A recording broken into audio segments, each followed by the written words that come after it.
Welcome to Quits Gaming. My name is Silvermord, and today we're going to continue with another serious talk. This one was requested, unfortunately, way back in August by Time Jester, and it's concerning existential thoughts.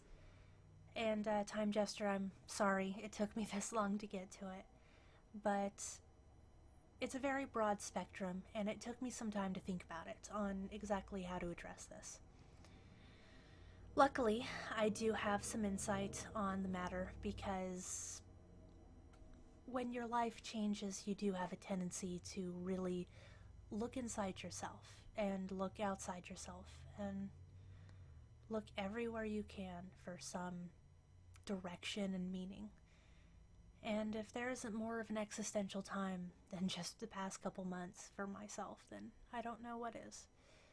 So let's get just straight down into it. An existential thought, for the most part, could be easily summarized in my own words as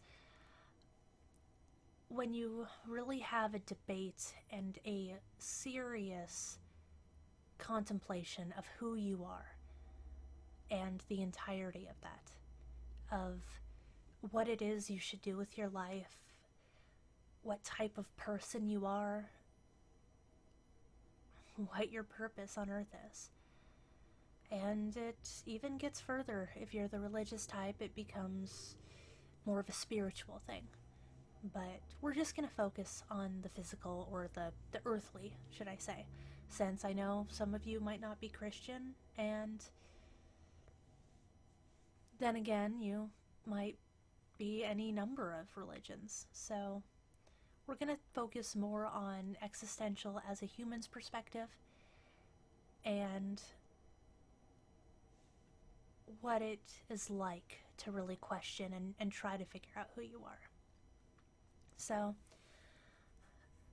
there was once a saying I heard, and I wish for the life of me that I could remember exactly who it was that said it. But if you know, then please let me know in the comments below. Basically, it went like this. You are three people. You are the person that everyone sees you to be. You are the person that you see yourself to be. And you are the person who you really are deep inside. And that, in and of itself, says volumes for what could be summarized in 3 sentences. Everyone sees you for how they've perceived you. And again, that's why it's important to know that most people won't ever actually know the real you. Most people that you go to school with, have class with, have even work with, won't get to know all of you. And that's okay, because it's these boundaries of social acceptance that define different types of relationships, whether it's a colleague or a classmate, a family member, a spouse. You're going to have different boundaries with each of them. So how people see you, how other people see you, will never truly define who you are. So yeah, you might have people out there who don't like you.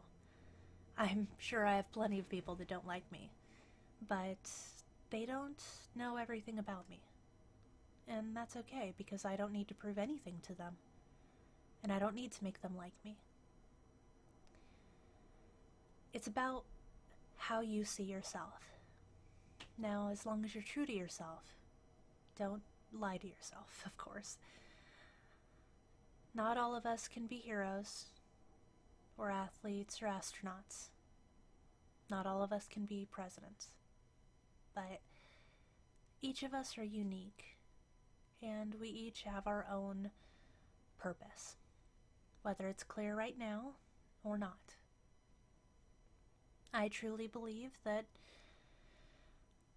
one of my purposes is to be on this channel and to reach as many of you as I can. And if that reaches 1 million people, then I'll be more happy than I could possibly imagine.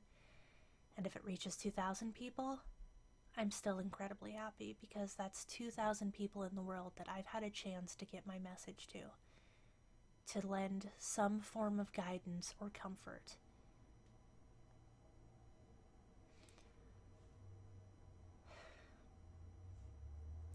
Who do you want to be?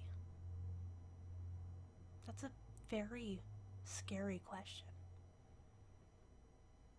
We all see movies that glamorize so many things.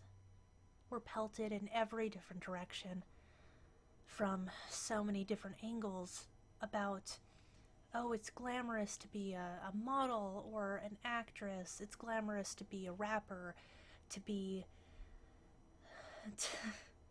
to be a producer, to be an astronaut. I keep coming back to that astronaut.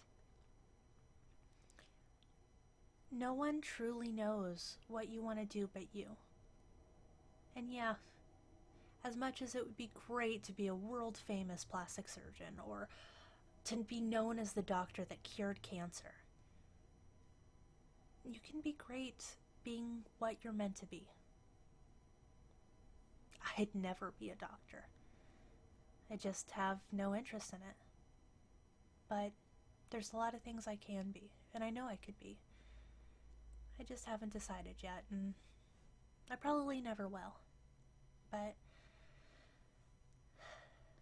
the first step when you find yourself having incredibly existential questions, really think about who you want to be. And the rest should help by being defined by that simple question. Do you want to be someone that your friends really feel comfortable around? Do you want to be a loner? Do you want to be a leader? Do you want to be creative? Do you want to be successful? It's easy to answer yes to most of these things, but really think about it. Think about what makes you comfortable. Do you prefer having a large group of friends, or do you prefer just having a small select circle of friends, like I do? I'm not very social. In fact, I'd go as far as to say I am damn right antisocial at times. And, there's nothing wrong with that.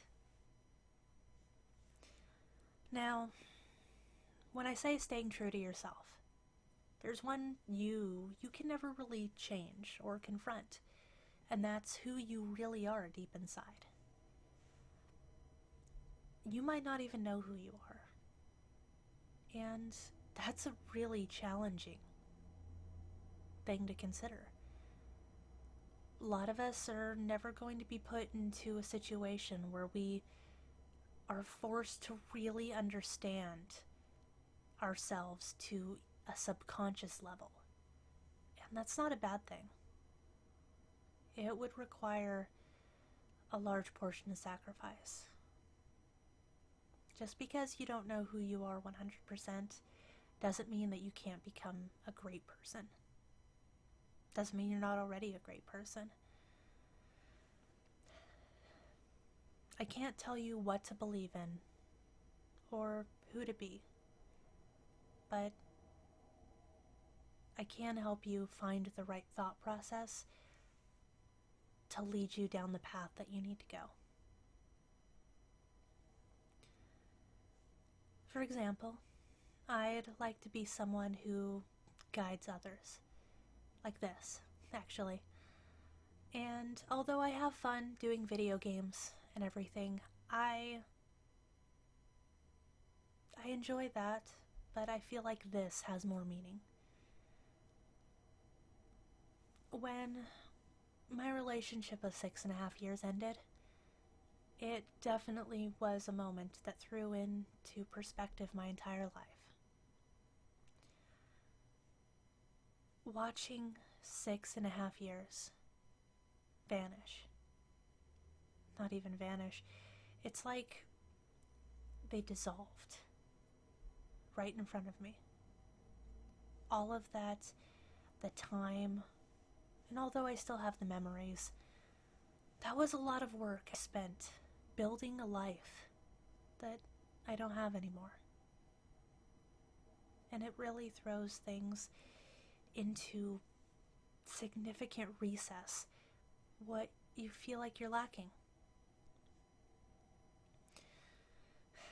Thankfully, I already know who I am, but even I find myself wondering different things. There are points in your life where you redefine yourself. And we've all probably experienced at least once. Usually, specifically, it's found between being a child and being a teenager. You outgrow things, you change, and you're going to go through a couple of those throughout your life.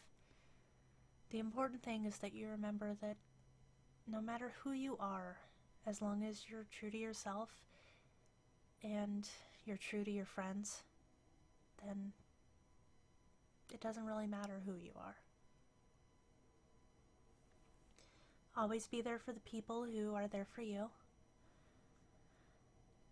Don't bother keeping anyone in your life who doesn't appreciate you or who mistreats you.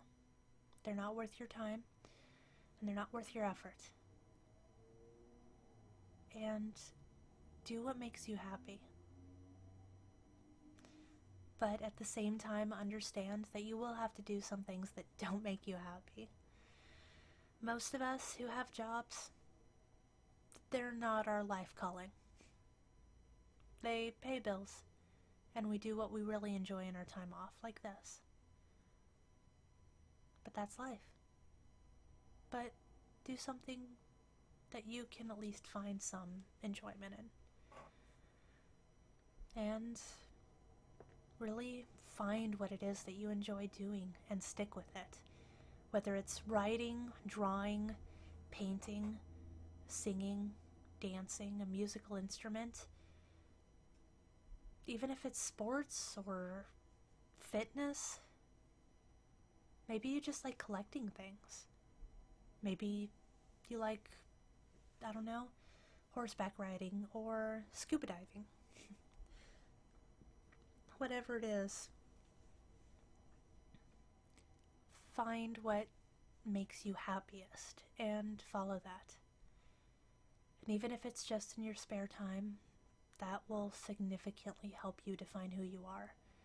Because if you already like it, that's part of who you are, and that'll only be a great guiding beacon to find the rest of yourself. So, if you have any specific questions concerning existential crisis or questions, since this was a very broad discussion, feel free to post them in the comments below. I'd love to reiterate or go into deeper detail on any of these things. So, again, thank you for joining me for the series discussion, and we'll have another one for you tomorrow. Thank you. Hi guys, thank you for watching my video. It means a lot to me. If you like what you see, why not like or comment, or if you really want to stay up to date on my videos, you can hit the subscribe button, which should be right under this video. I believe it should be right about there. So, thank you again for joining me, and I really appreciate it.